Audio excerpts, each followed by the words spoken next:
ሰላም ጤና ይስጥልን ክቡራን የዩቲዩብ ቤተሰቦች፣ የሰዓቱን አጫጭር መረጃዎች እየቀርብ ያለው እስከ ፍጻሜው አብራችሁን ቆዩ።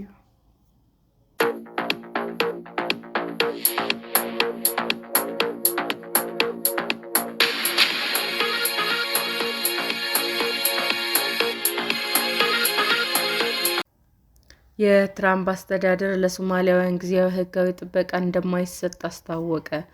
የትራምፕ አስተዳደር ለሶማሊያውያን ጊዜያዊ ሕጋዊ ጥበቃ እንደማይሰጥ አስታወቀ። ይህም በሺዎች የሚቆጠሩ ሰዎች በቀላሉ ከአሜሪካ ለማባረር ሁኔታዎች ያመቻቻል ተብሏል። በሶማሊያ ያለው ሁኔታ ስለተሻሻለ ከዚህ በኋላ የሕጉን መስፈርቶች ስለማያሟሉ ነው ውሳኔው የተወሰነው ሲሉም የሀገር ውስጥ ደህንነት ሚኒስትሯ ክሪስቲ ኖም ተናግረዋል። በእንግሊዝኛ ቲፒኤስ እየተባለ የሚጠራው ማዕቀፍ አሜሪካውያን ባለስልጣናት ደህንነታቸው እየተጠበቁ አይደለም ወደ ተባሉ ሀገራትም ስደተኞች እንዳይመለሱ ያግዳል።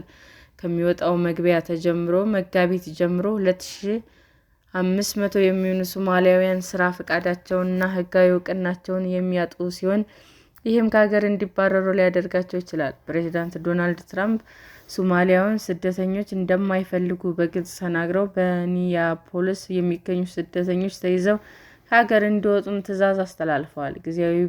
ጊዜያዊ ማለት ጊዜያዊ ነው ሲሉም ለቢቢሲ በላኩት መግለጫም የተናገሩት ክሪስቲ ከዚህም ባለፈ ሶማሊያውያን ዩናይትድ ስቴትስ እንዲቆዩ ማድረግ ከብሔራዊ ጥቅማችን ጋር የሚጋጭ ነው፣ አሁንም ቅድሚያ የምንሰጠው ለአሜሪካውያን ነው ብለዋል። የአሜሪካ ኮንግረስ ጊዜያዊ ሕጋዊ ጥበቃን እያስተዋወቀ በአውሮፓውያኑ በ1990 ነበር። ሕጉ በጦርነትና ተፈጥሯዊ ክስተትም ከላሸቁ ሀገራት ለሚወጡ ስደተኞች ጥላ ይሰጣል።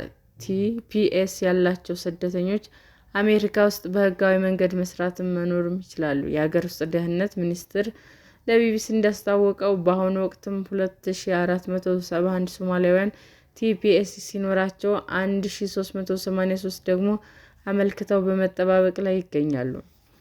ክሪስቲ ባለፈው ወር በርካታ ሶማሊያውያን ዲያስፖራዎች በሚኖሩባት ሚኒሶታ ግዛት ከሕፃናት ማቆያ ኢንዱስትሪ ጋር በተያያዘ የመንግስት በጀት ተመንዝሯል ብለው ለዚህ ጥያቄ ሶማሊያውያን ናቸው ሲሉም ወቅሰዋል።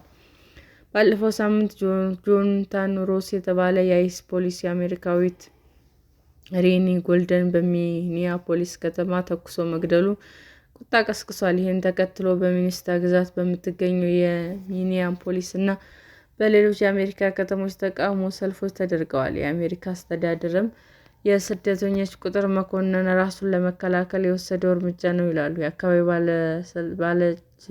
ባለስልጣናት ግን ግለሰቧ ምንም አይነት አደጋ አልደቀነችም በማለት ይከራከራሉ። ትራምፕ በተለይ ባለፉት ወራት ሶማሊያውያን ስደተኞች ወደ መጡበት ቦታ ይመለሱ በማለት ከሀገራቸው እንዲወጡ ሲጠይቁ ቆይተዋል።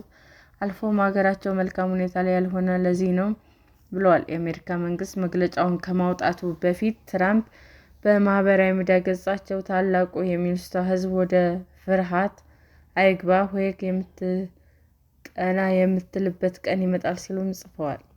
ቲፒኤስ ለሶማሊያውያን የተፈጸመው በአውሮፓውያኑ በ1991 በትልቁ ቡሽ ፕሬዝዳንት ዘመን ነበር። ነገር ግን በሶማሌ በነበረው የእርስ በርስ ጦርነት ምክንያት በዲሞክራቲክ ሪፐብሊክ ፕሬዝዳንቶች እየታደሰ እስከ ዛሬ ቆይቷል። ፕሬዝዳንት ባይደን ለሶማሊያውያን ለ18 ወራት የሚቆይ ቲፒኤስ ማድረጋቸው ይታወሳል። ይህ ቀን ገደብ በሚቀጥለው መጋቢት ያበቃል። ትራምፕ ባለፈው ዓመትም ኢትዮጵያን ጨምሮ ለቤንጃዊል ሄይተር፣ አፍጋኒስታን እና ኔፓል ስደተኞች የሚሰጠው ቲፒኤስ መሰረዙ ይታወሳል።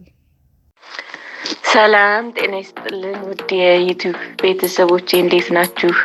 አዲስ ጀማሪ ነኝና ሰብስክራይብ ያደረጋችሁ አበረታቱኝ። አመሰግናለሁ። ክቡራን የዩቲዩብ አድማጮቻችን ለሰዓቱ ያቀረብኩላችሁ አጫጭር መረጃዎች ይህንን ይመስል ነበር። በሌላ መረጃ እስክንገናኝ ሼር፣ ላይክ፣ ሰብስክራይብ እንዲሁም ቢቀርብልን የምትሉት መረጃ ካለ ኮሜንት እያደረጋችሁ ቸር ቆዩን።